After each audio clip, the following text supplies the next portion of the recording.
Amén. Vamos a compartir Romanos capítulo 15. El texto que hoy tenemos es del versículo 7 al versículo 13, que dice: Por tanto, recíbanse los unos a los otros, como también Cristo nos recibió para gloria de Dios. Pues les digo que Cristo Jesús vino a ser siervo de la circuncisión, para mostrar la verdad de Dios, para confirmar las promesas hechas a los padres, y para que los gentiles glorifiquen a Dios por su misericordia, como está escrito: Por tanto yo te confesaré entre los gentiles, y cantaré a tu nombre. Y otra vez dice: Alegraos, gentiles, con su pueblo. Y otra vez: Alabad al Señor todos los gentiles, y magnificadle todos los pueblos.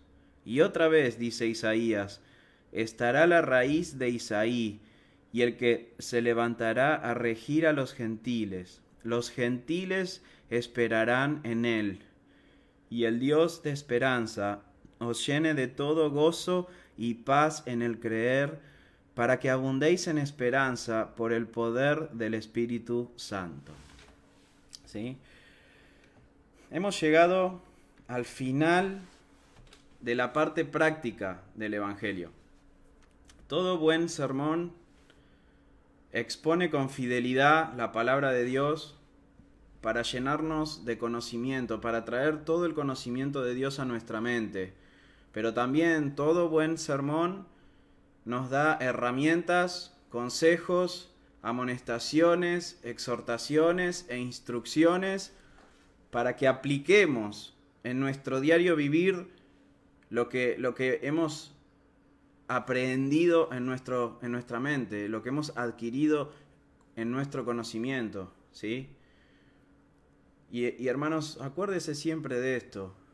Si el predicador ha interpretado correctamente las Escrituras, preste mucha atención a esto. Si yo interpreto correctamente este texto que acabamos de leer, es como si Dios mismo nos hubiese hablado. Y si Dios mismo nos ha hablado, deberíamos someter nuestra vida a lo que escuchamos. Si yo voy a interpretar cualquier cosa, no me escuche, no tiene valor. Pero si estudiamos las Escrituras y llegamos a entender lo que esta palabra dice, es palabra de Dios, no mía. Sí, Pablo, el apóstol Pablo, era un excelente predicador. Era un excelente predicador de la palabra de Dios. Y fíjese, luego de exponer el Evangelio por 11 capítulos, a partir del capítulo 12 nos ha instado que además de conocer el Evangelio, también vivamos nuestra vida de acuerdo al Evangelio. Y la base fundamental del Evangelio práctico, la base fundamental de la vida vivida según el Evangelio, es la adoración, hermanos. Ahora que Dios nos ha justificado, esa palabra es muy importante, nos ha declarado justos. Ahora que Dios nos ha declarado justos, ahora que hemos entrado en una correcta relación con Dios, ahora que Dios nos adoptó como sus hijos, entonces nuestra vida adquiere otro sentido, nuestra vida tiene otro centro. El objeto de nuestra adoración ha cambiado. Antes nos adorábamos a nosotros mismos, o adorábamos un pedazo de piedra, o un palito, o adorábamos a nuestros hijos, o a nuestras esposas, o a nuestros maridos, o adorábamos un cuadro de fútbol, o adorábamos cualquier otra cosa. Pero ahora que Dios nos ha justificado y nos ha llamado, el objeto de nuestra adoración ha cambiado. Ahora es Él el objeto de nuestra adoración. Ahora debemos vivir para adorar al Señor. Por eso Él ha transformado nuestro corazón. Y es por eso que Pablo empieza el capítulo 12 diciendo en el versículo 1: Así que, hermanos, os ruego por las misericordias de Dios que presentéis vuestros cuerpos en sacrificio vivo, santo, agradable a Dios, que es vuestro culto racional. Así que ahora en Cristo Toda nuestra vida es un culto a Dios. No 2 horas por semana, los domingos. Porque antes no nos dedicábamos 2 horas por semana a nosotros mismos. Nos dedicábamos las 24 horas para nosotros mismos. Ahora la adoración que es para el Señor es de 24 horas también. Nuestra vida es un culto racional a nuestro Dios. Todo el tiempo Dios está en nuestra mente. Y todo el tiempo nuestra mente y nuestro corazón nos debería impulsar a adorarle. No 2 horas los domingos conectándome. Toda nuestra vida es una adoración constante. Todos nuestros pensamientos, todas nuestras acciones, toda nuestra mente, todas nuestras metas. Hermanos, ¿cuántas metas tiene usted en la que ni siquiera Dios fue parte? Ni siquiera está Dios ahí en esa meta. Y usted está estableciendo metas en su vida, programando un montón de cosas, deseando un montón de cosas que usted va a hacer en el futuro. Mire, si no está Dios ahí, usted no está adorándole a Dios. Todos nuestros objetivos, todas nuestras metas, nuestros deseos, nuestra voluntad, todas nuestras relaciones, hermanos.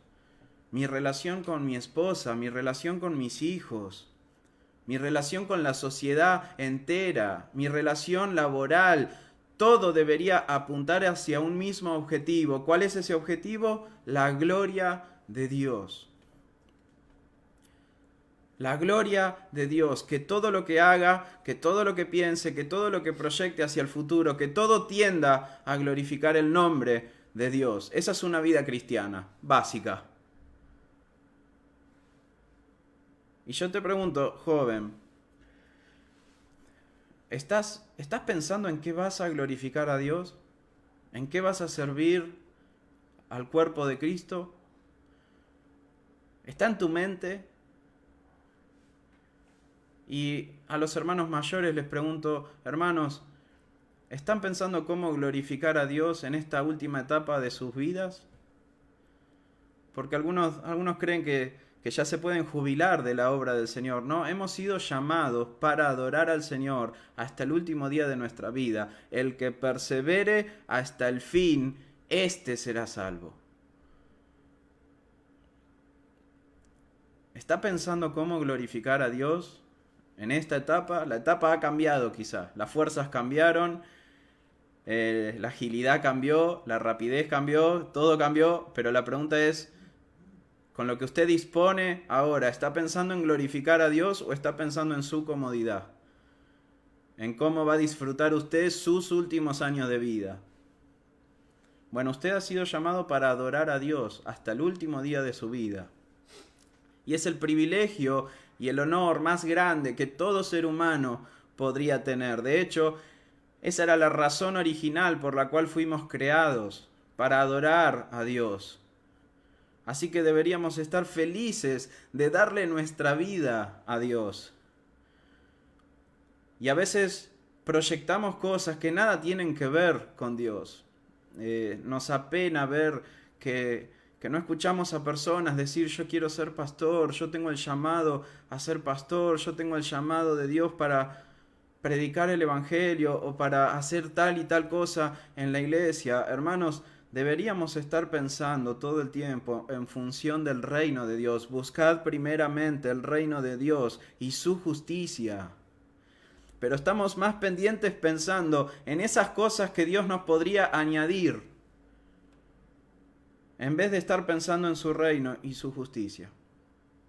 La vida cristiana es una vida de adoración a Dios. Y cuando hablamos de adorar a Dios, generalmente pensamos en cantar, en orar, en escuchar un sermón, en ofrendar. Perfecto. Todo eso es parte de la adoración a Dios y es una parte muy importante de la adoración a Dios cuando nos reunimos como iglesia. Es único, es inigualable, es espectacular, está bien, pero la adoración no se limita a ello. ¿Sí? Fíjese que a partir de ese versículo 1 del capítulo 12, Pablo comienza a desarrollar la adoración cristiana. Y vemos que adoramos a Dios cuando no nos conformamos a este mundo. sino que vivimos en santidad y obediencia a su palabra, el versículo 2.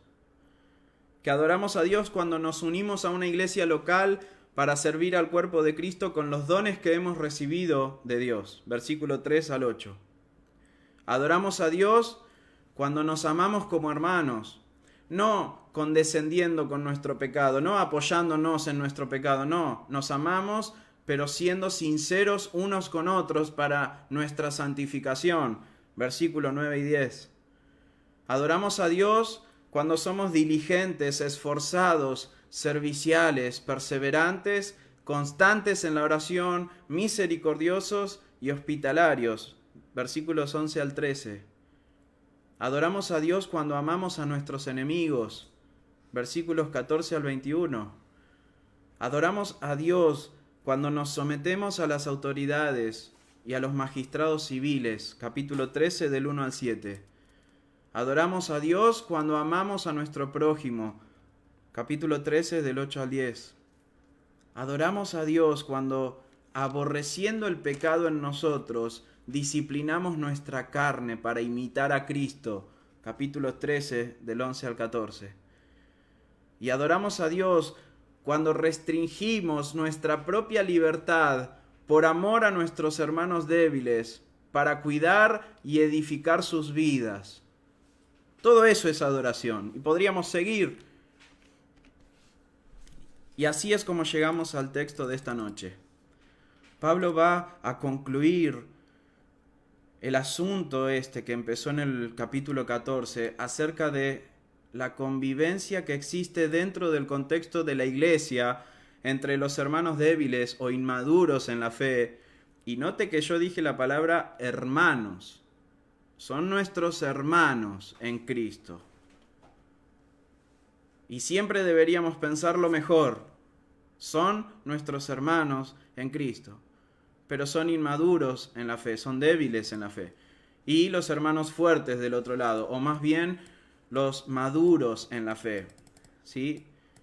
Los hermanos inmaduros en la fe son aquellos que por haber ingresado recientemente al camino del Señor y tener poco conocimiento del Evangelio, o quizá por el trasfondo que vivieron anteriormente, tienen una conciencia débil, una conciencia llena de escrúpulos, por lo cual estos hermanos débiles le dan demasiado énfasis a cuestiones secundarias, como los alimentos, como las bebidas, como los días festivos.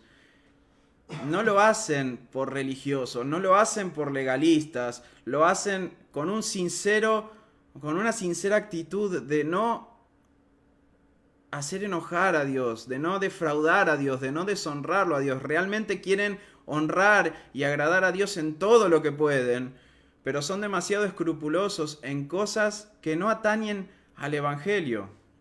Podríamos incluir algunas cosas de nuestro tiempo, como la vestimenta, hermanos.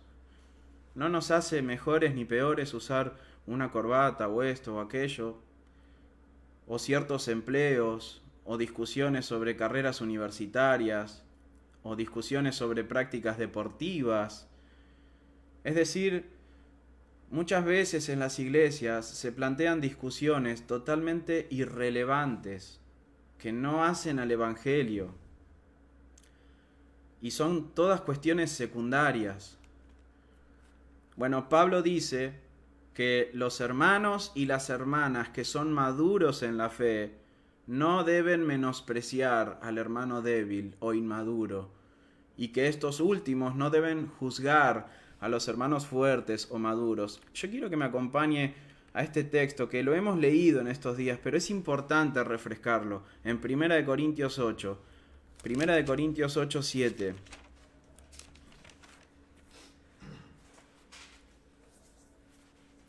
Primera de Corintios 8, 7 dice así: pero no en todos hay este conocimiento, porque algunos, habituados hasta aquí a los ídolos, comen como sacrificado a ídolos, y su conciencia, siendo débil, se contamina.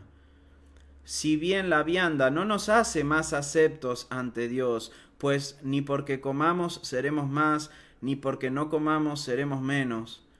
pero mirad que esta libertad vuestra no venga a ser tropiezo para los débiles. Porque si alguno te ve que tienes conocimiento, sentado a la mesa en un lugar de ídolos, la conciencia de aquel que es débil, ¿no será estimulada a comer de lo sacrificado a los ídolos?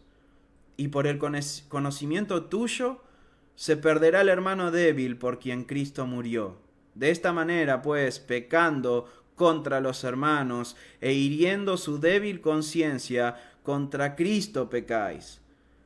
Por lo cual, si la comida le es a mi hermano ocasión de caer, no comeré carne jamás para no poner tropiezo a mi hermano. Si una hermanita viene y me dice, mira, cada vez que no usas la corbata en tu sermón, no puedo escucharte, no me es de edificación. Y yo podría decir, bueno, la corbata no me hace ni más ni menos acepto delante de Dios, pero estaría pensando en mí mismo solamente. Por el amor a esta hermanita o a este hermanito usaré la corbata. ¿Sí? Debería usarla inclusive, ¿no? Porque es algo hermoso para glorificar a nuestro Dios. Pero, hermanos, Pablo manda a que los hermanos maduros en la fe soporten, carguen con los hermanos débiles. Y los hermanos débiles, los hermanos que recién comienzan, deberían parar el oído, escuchar, aprender y no juzgar al hermano maduro o al hermano fuerte en la fe. Así que en el mientras tanto, mientras convivimos como iglesia, Pablo dice, los que somos fuertes debemos cargar, debemos soportar, no soportar como diciendo, qué pesado que es este, bueno, hay que tolerarlo, no, sino como cargarnos al hombro al hermano débil, hacernos cargo de esa persona. Debemos cargar las flaquezas de los débiles y no agradarnos a nosotros mismos. Romanos 15:1. Y a medida que este hermano débil, este hermano inmaduro, vaya comprendiendo mejor la dimensión y las implicaciones del Evangelio, va a alcanzar la misma estatura que el resto. ¿Sí? Por esto Pablo continúa diciendo en estos versículos, en el versículo 4 dice, porque las cosas que se escribieron antes, para nuestra enseñanza se escribieron, a fin de que por la paciencia y la consolación de las Escrituras tengamos esperanza. La fuente que va a madurar a ese hermano débil son las Escrituras. Así que hay que darle tiempo, hermano. Hay que darle tiempo, hay que enseñar, hay que hablar, hay que instruir y todo el tiempo apoyar y soportar, cargarnos al hombro al hermano débil. A medida que el hermano débil vaya desarrollando su conocimiento de la palabra de Dios, no solamente va a ser santificado por el Espíritu Santo, sino que además va a ser libertado de todos esos rudimentos, de todas esas cosas secundarias que no hacen al Evangelio. Y Pablo entonces llega al versículo 7 que leímos hoy, a concluir este asunto. Y dice, por tanto, por todo esto que acabo de hablar, recíbanse los unos a los otros, como también Cristo nos recibió para gloria de Dios. ¿Sí? Esta expresión, por tanto, incluye todo lo que Pablo acaba de enseñar. Debemos recibirnos los unos a los otros, nuevos y viejos, con piel de bebé y con arrugas en la fe, maduros e inmaduros, débiles y fuertes. Debemos recibirnos. Y en el griego la expresión es, debemos tomarlos para nosotros mismos, tomarlos como si fuéramos nosotros mismos. Debemos asumir un compromiso de vida o muerte con nuestros hermanos y con nuestras hermanas. Y no estoy exagerando para nada lo que estoy diciendo, porque sé que algunos me están escuchando y van a decir, qué exagerado, dar nuestra vida por nuestros hermanos. Pablo dice que debemos recibirnos como Cristo nos recibió a nosotros. Nuestro amado Jesús nos recibió en su vida. Nos tomó para Él mismo, pero nos tomó de tal manera que entregó su propia vida para que nosotros seamos para la alabanza de la gloria, de la gracia de Dios. Nadie tiene mayor amor que este, que uno dé su vida por sus amigos, dijo Jesús en Juan 15:13.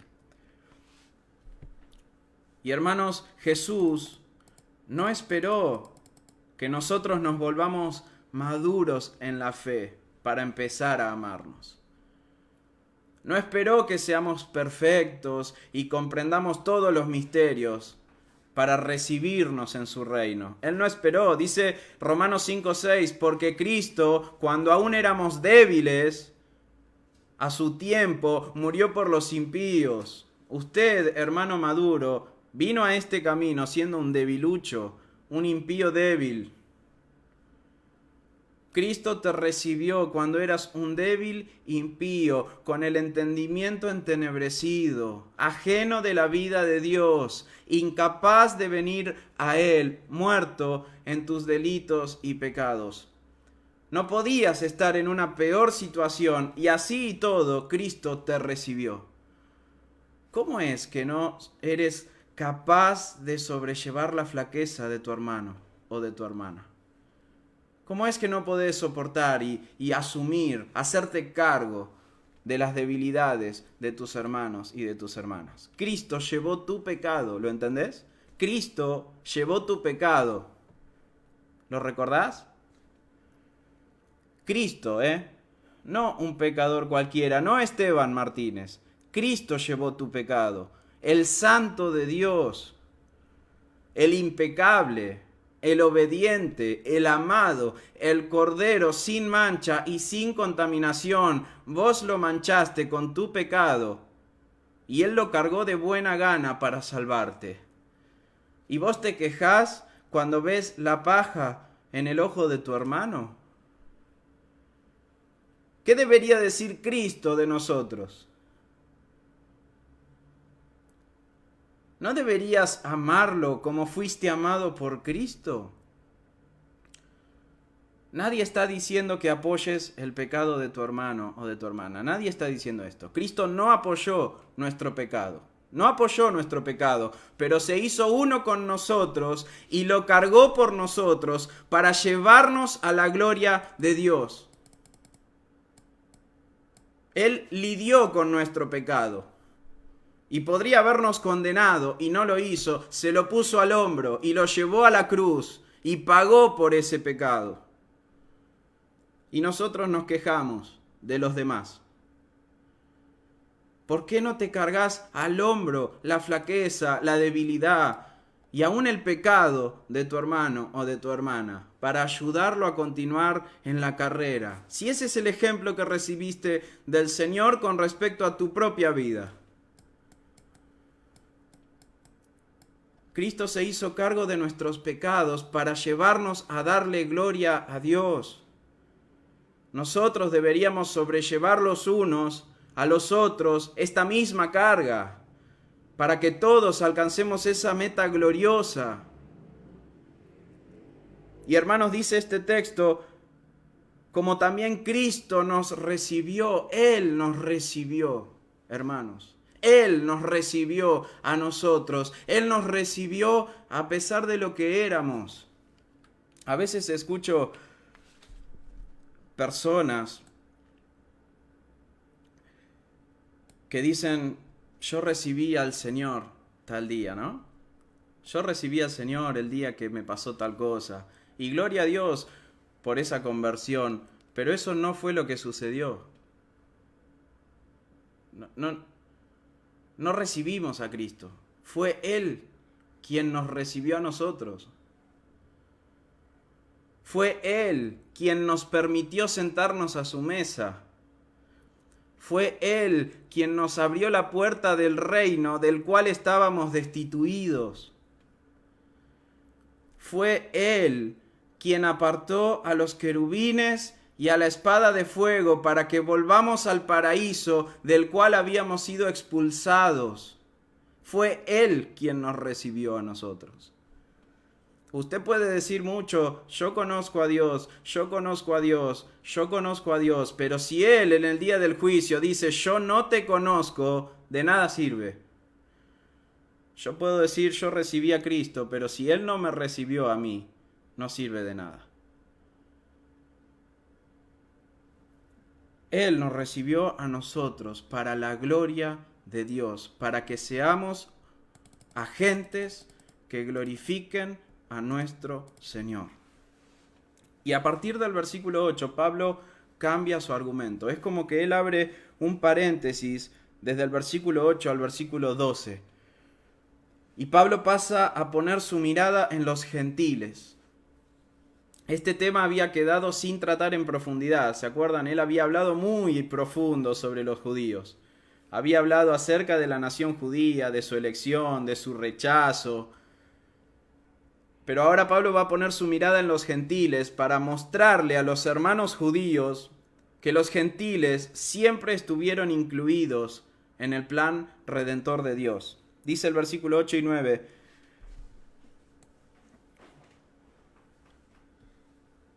Perdón, lo perdí acá. Dice el versículo 8 y 9. Pues os digo que Cristo Jesús vino a ser siervo de la circuncisión para mostrar la verdad de Dios, para confirmar las promesas hechas a los padres y para que los gentiles glorifiquen a Dios por su misericordia.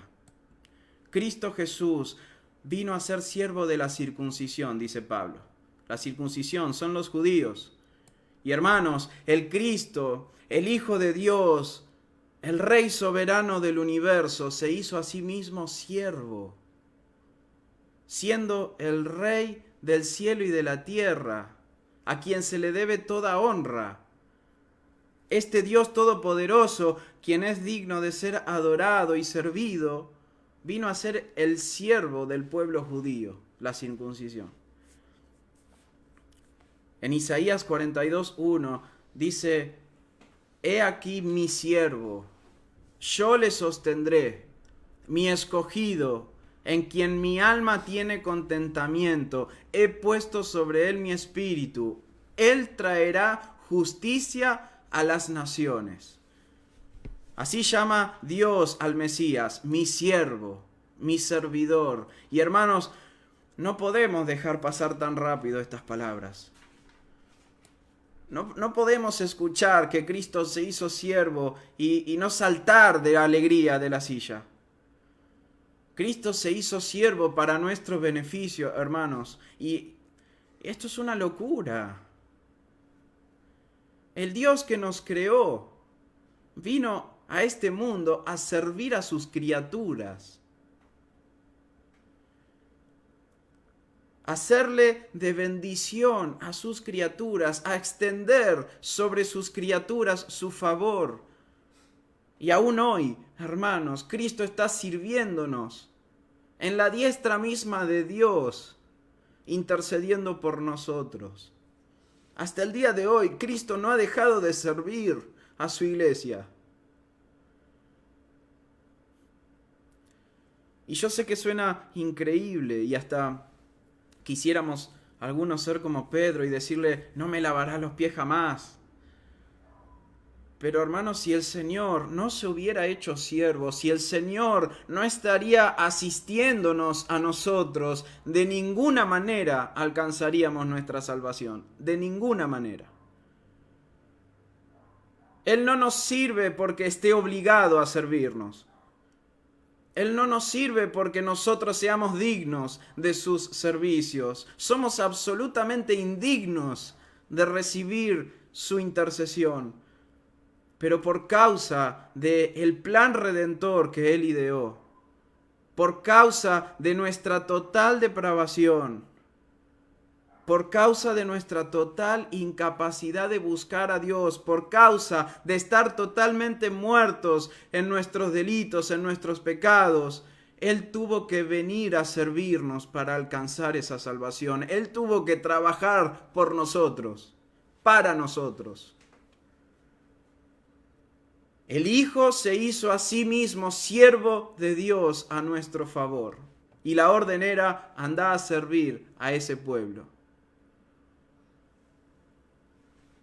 Porque el Hijo del Hombre no vino para ser servido, sino para servir y para dar su vida en rescate por muchos. Hermanos, Pablo le dice a los filipenses, no sé si usted recuerda, haya pues en vosotros este mismo sentir que hubo también en Cristo Jesús, el cual, siendo en forma de Dios, no estimó el ser igual a Dios como cosa a que aferrarse, sino que se despojó a sí mismo, y tomando forma de siervo, se hizo semejante a los hombres, y estando en la condición de hombre, se humilló hasta lo sumo y se hizo obediente hasta la muerte. ¿Tenía alguna necesidad de hacerlo? Ninguna. ¿Tenía alguna obligación de hacerlo? Ninguna. ¿Éramos nosotros dignos de que Él lo haga? Absolutamente no. Pero Él lo hizo. Él se hizo siervo. Y este divino servidor vino a nacer en el pueblo judío. El pueblo de Israel fue la cuna que albergó en sus entrañas al Salvador, porque esta era la promesa de Dios. Esto era lo que Dios le había prometido a Abraham, a Isaac, a Jacob, a David.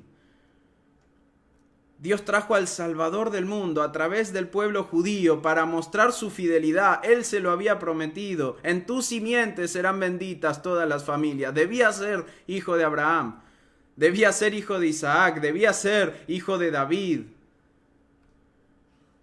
Pero el plan redentor de Dios no abarcaba únicamente a la nación judía. El plan de Dios siempre fue que la nación judía sea la catapulta por la cual la salvación salte a todos los rincones de la tierra. Esa era la promesa, y serán benditas en ti todas las familias de la tierra.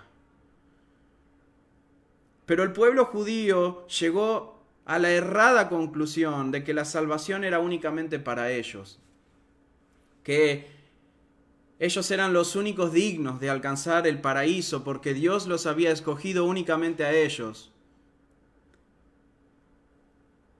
Cuando Jesús tuvo su reunión privada con Nicodemo, siendo Nicodemo un principal entre los judíos, un maestro en Israel, Jesús le mostró claramente a Nicodemo que el plan de salvación no se limitaba únicamente a ellos, los judíos.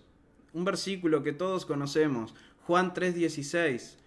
Mire todas las veces que Jesús le recalca a Nicodemo que la salvación que Dios planeó abarca a todo el mundo, a todas las naciones. Porque de tal manera amó Dios al mundo, no a los judíos. Este era un buen momento para decir a los judíos, a su pueblo, a Israel. Pero de tal manera amó Dios al mundo, Nicodemo, que ha dado a su Hijo unigénito para que todo aquel que en Él cree no se pierda, mas tenga vida eterna. Porque no envió Dios a su Hijo al mundo para condenar al mundo, sino para que el mundo sea salvo por Él. Ese era el plan. En su primera carta, Juan vuelve a decir, y Él es la propiciación por nuestros pecados, y no solamente por los nuestros, los judíos, sino también por los de todo el mundo. Los gentiles también siempre fueron parte del plan redentor de Dios, hermanos. No es que a Dios lo tomó por sorpresa que los judíos rechazaran a su Mesías, y entonces, para que no se pierda la utilidad de la sangre de Jesús, a Dios se le ocurrió un plan B. Y entonces le abrió las puertas a los gentiles. Y ahí empezó la iglesia. Dios había escogido desde antes de la fundación del mundo a personas gentiles para traerlas al conocimiento de Dios, al arrepentimiento de sus pecados y a la fe en Jesucristo en todas las eras, en todas las épocas. ¿Qué diríamos entonces de Ruth? Una moabita que por la ley nunca debería haber entrado en el pueblo judío, jamás. Los moabitas estaban rechazados de por vida en ese pueblo, pero por la gracia del Señor pasó a ser parte del pueblo escogido de Dios, y no solamente eso, pasó a ser parte del linaje de Jesucristo. Y si examináramos el Pentateuco con atención, los 5 primeros libros de la Biblia, la ley de Dios, veríamos cómo Dios siempre tuvo misericordia de los extranjeros. Porque extranjeros fuisteis en tierra ajena, una y otra vez se los dice. Para que los extranjeros vengan a unirse al pueblo de Israel. Busque luego en su casa una concordancia. Todas las veces que dice la palabra extranjero, léalos, lea esos pasajes. Mire cómo Dios siempre pensó en el extranjero. Y acompáñeme a este texto en 2 de Crónicas, porque una cosa es que yo lo lea, otra cosa es que usted lo lea. 2 de Crónicas, capítulo 6. El rey Salomón está orando en la inauguración del templo de Dios. Mire qué hermoso lo que el rey Salomón dice en el versículo 32, capítulo 6, versículo 32. Y también al extranjero que no fuere de tu pueblo Israel, que hubiere venido de lejanas tierras a causa de tu gran nombre, y de tu mano poderosa, y de tu brazo extendido, si viniere y orare hacia esta casa, tú oirás desde los cielos, desde el lugar de tu morada, y harás conforme a todas las cosas por las cuales hubiere clamado a ti el extranjero, para que todos los pueblos de la tierra conozcan tu nombre y te teman, así como tu pueblo Israel, y sepan que tu nombre es invocado sobre esta casa que yo he edificado. ¿Lo ve? El plan de Dios siempre está ahí, judíos y gentiles. Amados hermanos, la iglesia no es el plan B de Dios, la iglesia es el único plan de Dios desde la eternidad.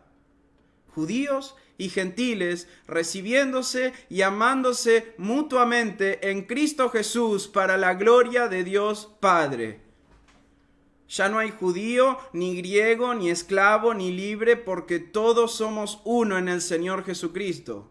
Gálatas 3:28. El problema es que la nación de Israel siempre monopolizó a Dios y menospreció al resto de las naciones. No sé si recuerda a Jonás. Pero el plan de Dios había sido que Israel traiga luz a las naciones, para que todos los pueblos de la tierra teman y adoren a este único Dios verdadero. Ese era el plan de Dios, pero llegó el año 0 y parecía que el plan de Dios estaba totalmente frustrado. El pueblo de Israel vivía en medio del imperio más grande y nadie conocía a Dios. Nadie conocía al Dios verdadero. Parecía que el plan de Dios estaba totalmente frustrado. Dios no podía cumplir su promesa de que Israel venga a ser la luz de este mundo. Dios no podía atraer al mundo entero por medio de su pueblo escogido. El 99,99% de Israel había fallado rotundamente en perfeccionar este plan. Pero hubo un judío, uno solo, del linaje de David, un judío, hijo de Abraham, hebreo, circuncidado, nacido en Belén de Judea, residente de Nazaret, llamado Jesús, un nadie. Ese judío estableció de una vez y para siempre la perfecta justicia de Dios en la tierra, para testimonio a todas las naciones. Él fue y es y será la luz del mundo. Él es el siervo de Dios, Él es el pendón al que todos los pueblos van a venir a reunirse. Él vino a confirmar las promesas hechas a los padres. Él vino a bendecir a todas las familias de la tierra. Y para dejar clarísimo este punto de que los gentiles siempre estuvieron en el plan redentor de Dios, el apóstol Pablo cita 4 textos. Vamos a nuestro texto, nos quedamos ahí en Crónicas. En Romanos 15, Pablo cita 4 textos del Antiguo Testamento. Los judíos llamaban al Antiguo Testamento de esta manera: la ley, los profetas y los salmos. Así llamaban ellos al Antiguo Testamento porque así lo dividían los judíos: la ley, los profetas y los salmos. Entonces Pablo toma un texto de la ley, toma un texto de los profetas y toma 2 textos de los salmos para mostrarles que todo el Antiguo Testamento anunciaba también la salvación para los gentiles. Y dice el primer texto: por tanto, yo te confesaré entre los gentiles y cantaré a tu nombre. Eso está en el Salmo 18:49. Es la oración del profeta Samuel. Yo te confesaré entre los gentiles y cantaré a tu nombre. Alegraos, gentiles, con su pueblo. Y la palabra con en el hebreo, en ese texto, es junto a. Alegraos, gentiles, junto a su pueblo. Eso está en Deuteronomio 32:43, la ley. Alabad al Señor todos los gentiles y magnifíquenle todos los pueblos. Esa era una canción que cantábamos, el Salmo 117. Alabad a Jehová, naciones todas, pueblos todos, alabarle, ¿no? ¿Ve cómo Dios ya veía a todas las naciones rindiéndole honra? Ese era el plan de Dios. Y el último texto que Pablo usa es Isaías 11:10 en los profetas. Estará la raíz de Isaí y el que se levantará a regir los gentiles. Los gentiles esperarán en él. Esta raíz de Isaí va a venir a gobernar a los gentiles, va a venir a ser rey, los va a regir, va a dominar sobre ellos, y los gentiles esperarán en él. Luego de dejar claro este punto, el apóstol cierra este paréntesis. ¿Cómo lo cierra? Expresando un deseo fervoroso que lo convierte en una oración. Es como una oración que el apóstol hace. Pero fíjese, si quitáramos del versículo 8 al versículo 12, esto está conectado con el versículo 7. Por tanto, dice el versículo 7, recibíos los unos a los otros, como también Cristo nos recibió para gloria de Dios. Versículo 13, y el Dios de esperanza os llene de todo gozo y paz en el creer, para que abundéis en esperanza por el poder del Espíritu Santo. Fíjese también, hermanos,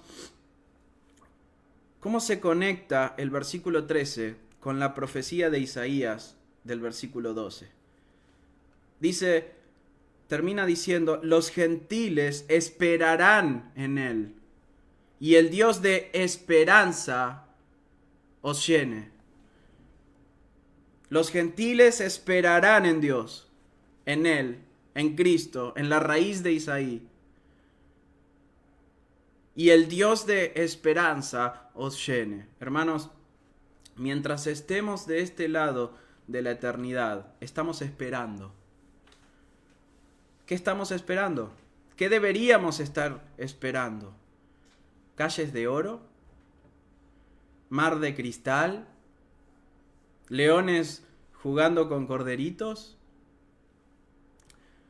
Hermanos, Dios nos ha prometido un paraíso, es cierto, cielos nuevos y tierra nueva donde mora la justicia, dice 2 de Pedro 3:13. Pero nuestra esperanza no es ese paraíso. Nuestra esperanza es que vamos a habitar ante la presencia del Dios de ese paraíso. Ese paraíso es un paraíso porque Dios está ahí. No por las calles de oro, ni porque nada muere en ese lugar. Ese es el paraíso porque Dios está ahí. Vamos a morar en el mismo lugar donde mora la justicia de Dios. ¿Y quién es la justicia de Dios? Jesús, Jesucristo. Nuestra esperanza no son calles de oro, nuestra esperanza no es vivir sin enfermedades ni cansancio. Nuestra esperanza es ver a Cristo y estar con Él para siempre. Y gozarnos para siempre en la presencia del Señor con Él. Hermanos, nuestra esperanza es Dios mismo. En Él esperamos. Él es el Dios de la esperanza. Es estar con Él, es tenerlo a Él. Hermanos, el que tiene el Hijo, tiene la vida.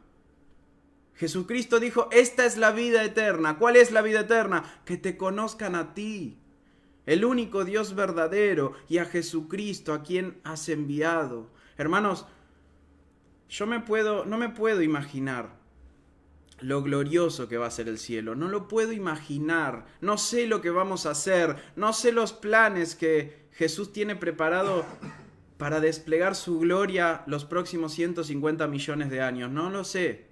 Pero no necesito saberlo porque no se trata de lo que vayamos a hacer. Se trata de que estaremos con Él. Y eso es suficiente para toda la eternidad.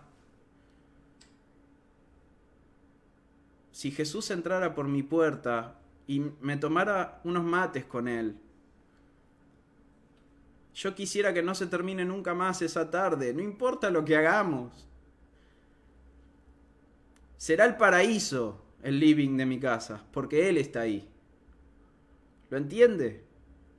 A veces nos obnubilan las calles de oro, los cimientos, los 12 cimientos, todas las piedras preciosas. No, hermano, todo eso es una porquería al lado de Jesucristo.